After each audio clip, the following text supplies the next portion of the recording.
Ndasubiye kubaramutsa mwe banywanyi mukurikira imbonesha kure yacu ari no yanyu Shiramatsiko TV. Ni imbonesha kure imwe rudende idushikiriza inkuru n'ibiganiro utaronka ahandi.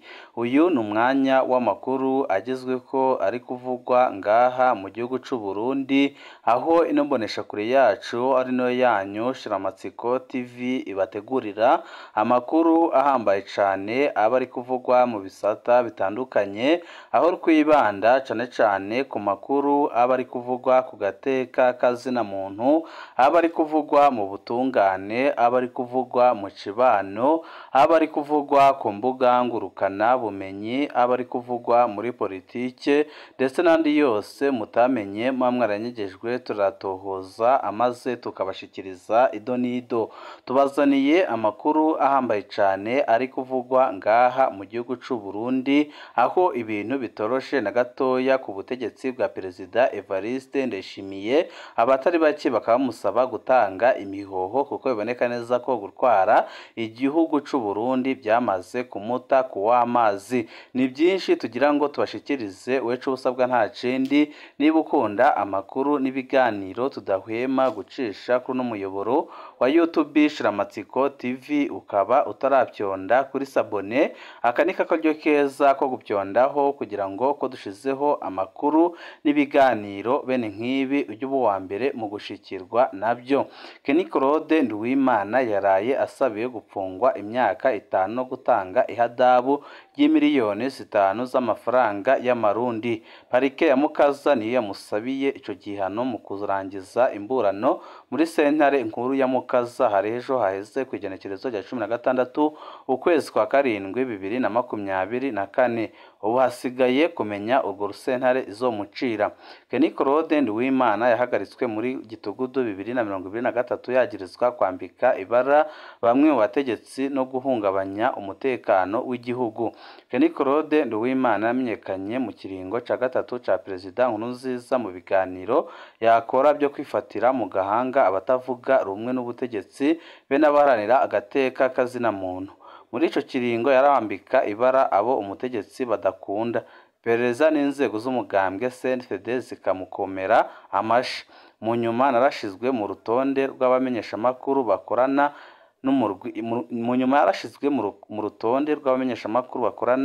n'umurwi Severe.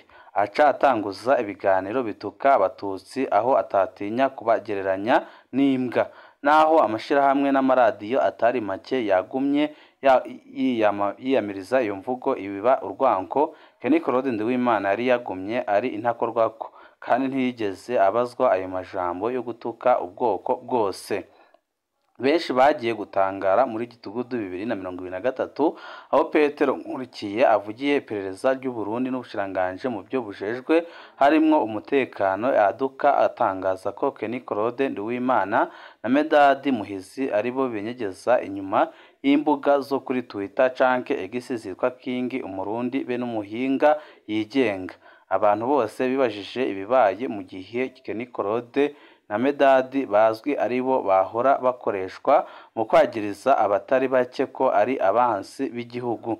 Intahe yanje Kenny Claude Nduwimana yigeze aba umugenzi si Kenny Claude Nduwimana ntiyigeze aba umugenzi. Njewe ndi mu bantu yambitse ibara inshuro nyinshi. Nta binyoma nta bwicanyi atanshizeko, n'ubwakozwe n'inkiri umwana muto cane yarabunshize ko. Akaroro ni ingene yavuze ko nakoze ubwicanyi mu rwimo rwa Ntega Marangara mu mwaka w'1988 kandi ico gihe nari umwana w'imyaka 12. Naba iwacu imakamba mu manuko bw'u Burundi, ahantu ataho hahuriye n'intara zo mu buraruko nka Ngozi komine Marangara na Kirundo komine Ntega. Yarongeye arabandanya kwigisha ko nakoze ubwicanyi muri kaminuza y'u Burundi mu mwaka w'1995 mu gihe njewe ninjiye kaminuza mu mwaka w'1998. Imyaka 3 inyuma y'ubwo bwicanyi. Kenny Claude ntaco atakoze ngo ankure agahuzu, ariko ngomba ntangaze icesi ko njewe nzi neza abantu bitwa King Umurundi n'umuhinga yigenga. Ndazi abaribo, ndazi niyo bari. abo bantu ntaho bahuriye na Kenny Claude Nduwimana. Sinzi neza muri kino gihe ingene parike ya Mukaza yoba isigura ibyaha Kenny Claude, ariko nimba hakirimwo ibyo kuvuga ko yoba ari we King umurundi canke umuhinga yigenga, canke nimba bamwagiriza ko ari we aha amakuru abo bantu, ndamushingiye intahe ko ariko yambikwa ibara. Petero Nkurikiye yaramubesheye bikomeye. Nimba abacamanza bariko baraca urubanza rwiwe bashobora kubona iyi ntahe, ndabasabye ico kintu ntibaze kubahukike kugishira mu byo bazofatira ko mu rubanza rwa Kenny Claude Nduwimana. Ndabisubiyemwo, Kenny Claude Nduwimana si umugenzi wanje, si n'umukunzi wanje, ariko sinifuza ko hari umuntu n'umwe yocirwa urubanza rwubakiye kwiremetanya n'akarenganyo, kuko ni ibintu bibabaje kandi biteye isoni biriko birakorwa. Akaba ariyo mpamvu benshi bemeza ko byanze bikunze kubona ubutegetsi bwa CNDD-FDD buriko barakoresha inyungu zabwo. Ni ibintu bitangaje kandi biteye ubwoba kubona ubutegetsi bwa CNDD-FDD ndetse n'abakomeye muri CNDD-FDD no mu gihugu c'u Burundi bose bariko barakoresha ubutungane mu nyungu zabo. Ni ibintu bikomeye kandi bibabaje byerekana ko igihugu c'u Burundi kitazigera gikira mu gihe igisata c'ubutungane gikorerwamwo amanyanga akomeye cyane. Ariko nanone ibyabaye kuri Kenny Claude Nduwimana bikaba byaha akarorero n'abandi bose bariko barakorera ubutegetsi bwa CNDD-FDD ikibi, kuko rwose nta yindi mpembo CNDD-FDD ihemba abayikoreye uretse kubagiriza ibyaha bikomakomeye by'agacamutwe kugeza bapfunzwe, nk'uko banabikorera abakomeye bakomoka muri uwo umugambwe umaze imyaka yababa 20 upfukamye mu nda abarundi. Murazi ibyo bariko barakorera Bunyoni, murazi ibyo bariko barakorera abatari bake, aho bamwe bishwe abandi bagakorerwa amabi atagira izina, ariko benshi bakavuga ko ariyo mpembo CNDD-FDD itanga. Akaba ariyo mpamvu benshi bahanura abarundi bariko barakoreshwa ikibi n'ubutegetsi bwa Perezida Evariste Ndayishimiye kugiheba, kuko nta mpembo batanga nziza uretse kubapfunga canke se kukugandagura. Iyi akaba ariyo mpembo itangwa n'akarwe akarwe gakomoka muri CNDD-FDD kamaze igihe gapfukamye mu nda abarundi. BBN yaraye ihagaritse ikinyobwa Sapore ku mvo zitandukanye n'iza Perezida Ndayishimiye. Ikigo BBN caraye gitangaje ku igenekerezo rya 16 ukwezi kwa 7/2024 ko gihagaritse yanyobwa Sapore imaze ivugwa ko byinshi mu Burundi. BBN ivuga ko yakoze isuzuma ry'ibyo binyobwa isanga ababikora barabeshe mu kuyita umuvinyu kandi atacanwa na kimwe bakoresha mu kubikora. BBN imenyesha ko ingingo yayo idafatiye ku byo Perezida Ndayishimiye aherutse gutangaza ko Sapore ari uburozi. BBN ivuga ko mu isuzuma ryayo itegeze itora ibyoba bishirwa muri Sapore bishobora kwica umuntu. Ivuga ko rwose atabyigeze itora.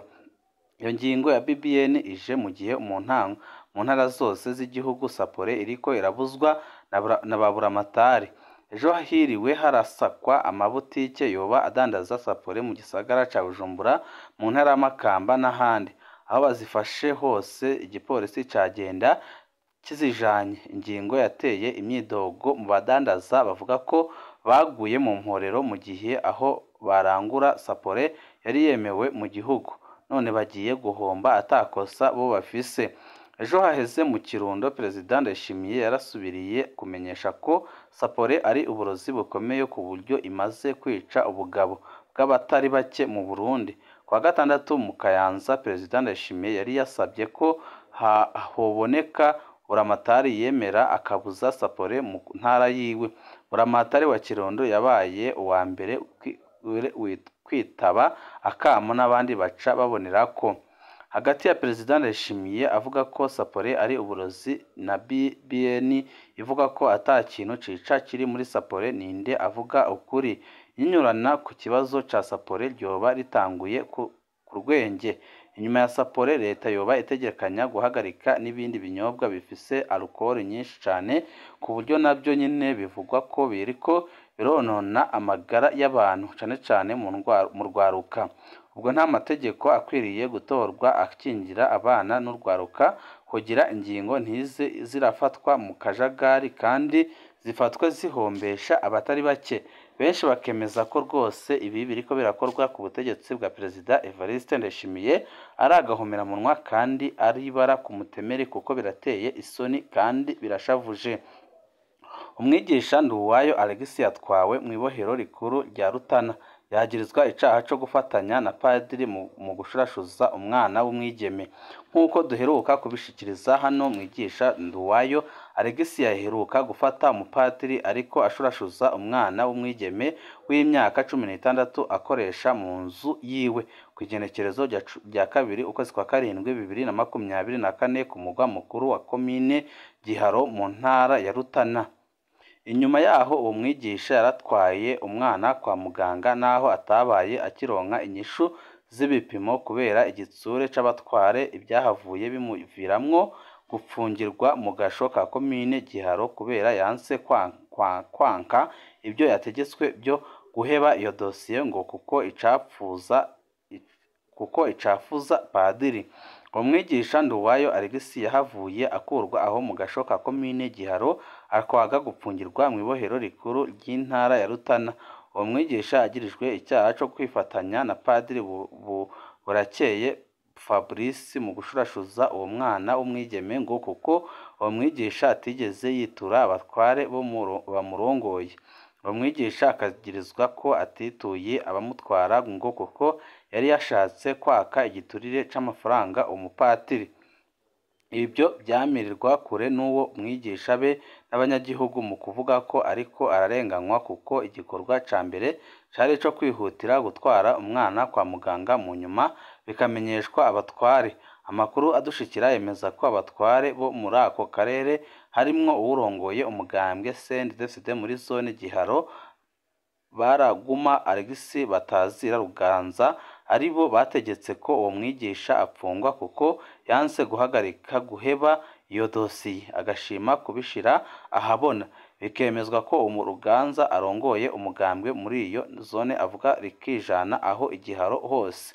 Abanyagihugu basaba umukuru w'igihugu Evariste Ndayishimiye gufasha kugira uwo mwigisha arekurwe kuko ataco atuma apfungwa kuko yarakoze ibishoboka byose kugira ngo arengere uwo mwana, ariko bikaboneka neza ko abategetsi bakoze ibishoboka byose kugira ngo agumye apfungwe. Akaba ariyo mpamvu bamwe n'abandi bavuga ko ibi byakozwe rwose biteye isoni kandi bibabaje. Amakuru yacu tabandanize mu ntara ya Makamba aho abakorera mu gisata c'ubuvuzi bidogera barongoye basaba ishirwa mu ngiro y'ibyo barekurirwa n'amategeko. Abakozi bagizwe n'abaganga, abaforoma n'abajejwe by'ubutunzi mu mavuriro agize intara y'ubuvuzi ya Makamba bidogera abarongoye uturere tw'ubuvuzi ko bananye bakanka gushira mu ngiro ingingo iheruka gusohorwa n'umushiranganje w'amagara y'abantu ku bijanye n'imishahara. Ku igenekerezo rya 22 ukwezi kwa 5 2024 umushiranganje w'amagara y'abantu Dr Baradahana yarandikiye ikete abarongoye uturere tw'ubuvuzi mu gihugu cyose abasaba kuganisha abakozi bakorera mu mavuriro atandukanye ku bijanye n'imishahara hisunzwe impamya bushobozi zabo.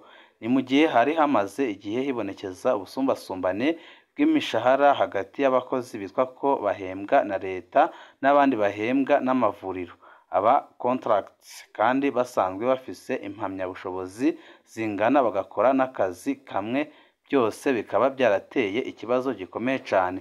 Muri iryo kete mushiranganje asaba ko aba bitwa aba contrat bategerezwa guhembwa n'amavuriro umushahara ungana nayo leta ihemba abagenzi babakora hamwe.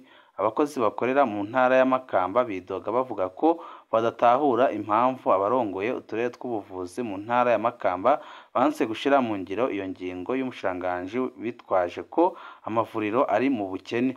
Aba bakozi kandi bagiriza Dr Gerard Haziyo arongoye iyo ntara y'ubuvuzi ya Makamba kuba atacu yigeze afasha kugira batunganirizwe nk'umukuru arongoye iyo ntara muri ico gisata c'amagara y'abantu.